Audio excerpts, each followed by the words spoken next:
Conventional booths. Bless me, Father, for I have sinned. The voice is hushed, trembling slightly. A woman, mid-30s maybe. The way her breath wavers between words suggests guilt. No panic. Close my eyes, exhaling slowly. Another sinner. On my child, I say, the picture of patience. I didn't mean for it to happen, she stammers. I was angry. He wouldn't stop yelling at me, so I pushed him hard. He hit his head, and then he wasn't moving. Manslaughter. Keep my voice even, and what did you do after? She sniffles. I cleaned up. I wiped the floor, the walls. I even burned the rug. I thought it was enough. But now I keep thinking, what if I missed something? You did. My fingers drum lightly against the wooden divider. And where is the body now? He pauses. I can picture her recalling the act inside her head. Buried, she finally whispers, behind my parents' cabin. No one goes there. She thinks she's smart, but fear makes people careless. There are always gaps. The second rule of crime is simple, never revisit the scene, but I bet she has. Probably stood there, staring at the soil, wondering if she should move him, if the rain would wash away more than just her tracks. In his belongings, I press. I kept them. Oh, there it is, the next mistake.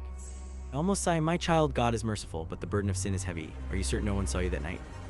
I don't know, she admits, voice cracking. I don't think so, but his phone, I turned it off. That means they can't track it right. I hope so, my child. Remember that God is all forgiving. You can't reverse time, but you can always repent. I try to reassure her. Unbeknownst to her, a small, amused smile tugs at my lips. She thinks turning off a phone makes it invisible, that no one will check nearby cell towers, that no one will question why a man's last known location is suspiciously close to her house. Rookie. About time that guilt will eventually consume her, handing herself to the police office. A week at most, I bet.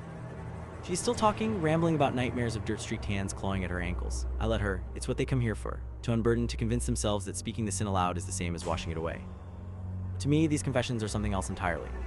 For years, I have listened to thieves, to killers, to those who let their impulses overtake their reason. And each time, I take note of their wicked acts, the little details that lead them to this very booth, whispering secrets through the screen. I do not judge them, I learn from them. They don't realize what they're giving me, a roadmap of mistakes, a guidebook of failures. So that when the time comes for me to act, I will not make any mistakes.